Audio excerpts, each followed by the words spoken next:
मेरे दोस्तों, आज मैं लेकर आ रहा हूँ आप लोगों के लिए एक ऐसा वीडियो जो आप देखे बिना नहीं रह सकते।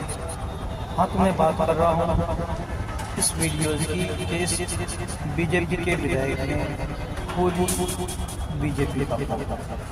आइए मैं आप चलता हूँ वीडियो की तरफ।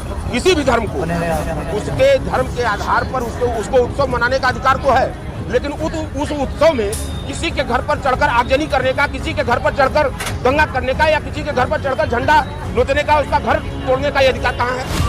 ऑलरेडी संरक्षण प्राप्त पुलिस के द्वारा ही वो सब कार्यक्रम बहराइच में हो रहे थे। पुलिस मुख्य दर्शक वहाँ बैठी थी, वहीं चल रही, उन्हीं लोग को संरक्षण दे रही थी। अगर शोभा यात्रा निकल रही है उसमें हथियारों की क्या जरूरत थी? क्या जरूरत थी उसमें शोभा यात्रा में? ये हथियार लेकर चलने की कोई मतलब तो था नहीं। आप इसको जानिए, यह जो भी प्लांटेड है ये बीजेपी द्वारा प्लांटेड है, आरएसएस द्वारा प्लांटेड है।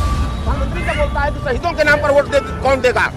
तो जब इस तरह की बात इस देश का प्रधानमंत्री बोले कि शहीदों के नाम पर वोट चाहिए, तो बताइए उस देश में क्या स्थिति हो सकती है? अब ये जनता को समझना पड़ेगा। चुनाव का ही मुद्दा है और कोई मुद्दा नहीं है। जब चुनाव किसी स्टेट का आता है तो भाजपा अपना एक नैरेटिव तैयार करती है।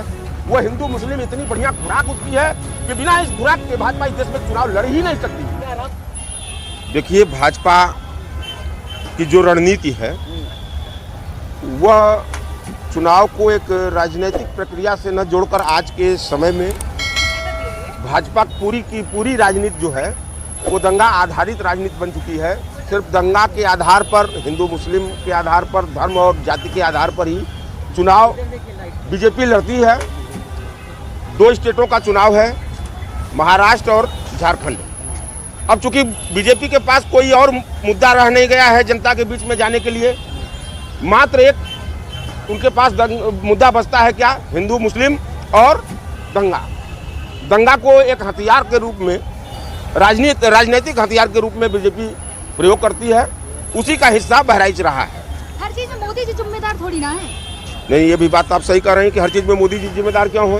ये छोटे छोटे जो रिचार्ज है उनके, जो छोटे कूपन है मोदी जी के, छोटा रिचार्ज कौन? अरे छोटे रिचार्ज तमाम उनके कम से कम इतने फ्रंटल्स काम करते हैं, हिंदू महासभा से लेकर बजरंग दल पे लेकर विश्व हिंदू, मतलब बजरंग दल को आप छोटा रिचार्ज कह रहे हैं? ये सब आरएसएस के संघ के छोटे रिचार्ज हैं। इनके जिम्मे काम ही दिया जाता है कि चुनाव के समय जहाँ जहाँ चुनाव होगा, चुनाव के वक्त इनको माहौल बनाना है। अगर उस चुनाव में कहीं 10-5 लोगों की जान मरवा कर भी राजनीति करना हो तो बीजेपी के लिए बहुत बड़ी चीज नहीं होती है। बीजेपी ये काम कराती रहती है।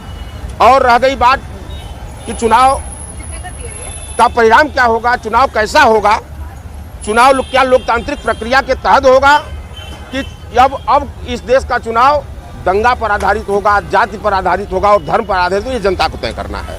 पत्थरबाजी करेगा लोग तो फिर उसका सिस्टम नहीं लगाया जाएगा। देखिए, पत्थरबाजी का जो बार बार मीडिया में आ रहा है मामला, यह हमारे समझ से एक नकारात्मक जो प्रचार किया जा रहा है वो सिर्फ इस नैरेटिव को तैयार करने के लिए किया जा रहा है कि हिंदू मुस्लिम इस देश में हो जाए, इस देश में हो। तो मार थोड़ी ना देंगे अगर किसी ने झंडा उतार दिया है आपके घर से? अच्छा, कौन मार दिया है? कहाँ मार दिया है? कहाँ मार दिया है? हाँ, मार दी गई। हाँ, गोली लगी है, लेकिन गोली कौन मारा है? वो मारने वाला कौन है? अच्छा, मतलब वो फिक्स हो गया है कि मुसलमान मारा है? नहीं, वो कहीं जांच प्रक्रिया में वो पूरा हो चुका है कि किसी मुसलमान ने मारा है रामगोपाल मिश्रा को। और दूसरी चीज, जितने भी लोग अरेस्ट हुए सब देखिए आप जिम्मेदार, आप पत्रकार हैं, आप लोग हमारी बात को समझिए कि क्या लोकतांत्रिक प्रक्रिया में किसी भी धर्म को उसके धर्म के आधार पर उसको उत्सव मनाने का अधिकार तो है, लेकिन उस उत्सव में किसी के घर पर चढ़कर आगजनी करने का, किसी के घर पर चढ़कर दंगा करने का या किसी के घर पर चढ़कर झंडा नोचने का, उसका घर तोड़ने का ये अधिकार कहाँ है? तो पुलिस को बुलाएंगे ना आप या सीधे मार देंगे? कौन पुलिस को बुलाएगा? नहीं, पुलिस को वहाँ तो ऑलरेडी संरक्षण प्राप्त पुलिस के द्वारा ही वो सब कार्यक्रम बहराइच में हो रहे थे। पुलिस मुख्य दर्शक वहाँ बैठी थी, वहीं चल रही, उन्हीं लोग को संरक्षण दे रही थी पुलिस। आज के डेट में हिंदू शोभा यात्रा भारत में निकालेंगे कि तालिबान में निकालेंगे? भारत है। नहीं, भारत में ही निकलेगी। ये भी सत्य आपने कहा कि हिंदू शोभा यात्रा जो अगर निकलेगी तो भारत में निकलेगी और निकलनी भी चाहिए। तालिबानी सोच वाले कहाँ जाएंगे? नहीं, निकलनी चाहिए। सुनिए मेरी बात, ये तालिबानी सोच वाले जो हैं, ये जो तालिबानी सोच वाले जिसको आप कह रहे हैं, और मीडिया के लोग इस समाज को जो बांटने का काम कर रहे हैं, यहाँ हर धर्म के, आप जानिए कि संविधान में धर्मनिरपेक्ष देश है ये, यहाँ सबको अधिकार है अपने धर्म के आधार पर, धर्म के रीति रिवाज से उसको अपना उत्सव मनाने का। लेकिन उत्सव का ये अर्थ नहीं है कि उत्सव को आप उन्माद के तरीके से मनाएं, उत्सव को आप आतंक के तरीके से मनाएं, और उत्सव में उत्सव प्रसन्नता में मनाया जाता है। एक मिनट मेरी, लाठियां लेकर आएंगे क्या? कौन? लाठी लेकर के पथराव हुआ वहाँ लाठी। अच्छा, लाठी लेकर कौन आया था? आरएसएस के ही लोग थे, वो बजरंग दल के लोग थे, बीजेपी के लोग थे। अगर शोभा यात्रा निकल रही है उसमें हथियारों की क्या जरूरत थी? नहीं, क्या जरूरत थी उसमें शोभा यात्रा में? ये हथियार लेकर चलने की कोई मतलब तो था नहीं। आप इसको जानिए कि यह जो भी प्लांटेड है, ये बीजेपी द्वारा प्लांटेड है, आरएसएस द्वारा प्लांटेड है, आरएसएस द्वारा प्लांटेड। यात्रा को बंद करा दिया जाए स्वर्गों पे आने से। देखिए ये चीज बता दें आपसे, आप जानिए कि सुप्रीम कोर्ट और इस देश में कानून के तहत सारी चीजों की गाइडलाइन पहले से तय है। उस तय गाइडलाइन पर अगर इस देश का हर नागरिक, हर धर्म का व्यक्ति, लॉ एंड ऑर्डर है यूपी में, क्या बात कर रहे हैं आप? योगी अरे नहीं, लैंड ऑर्डर तो यही है, कौन मानता है? सुप्रीम कोर्ट ने कह दिया कि बुलडोजर के लिए सुप्रीम कोर्ट ने कहा है कि बुलडोजर जैसी प्रक्रिया इस देश में नहीं चलनी चाहिए, जो कानून संगत नहीं है। लेकिन आज भी बीजेपी उसी तरह के भ्रामक प्रचार करा रही है।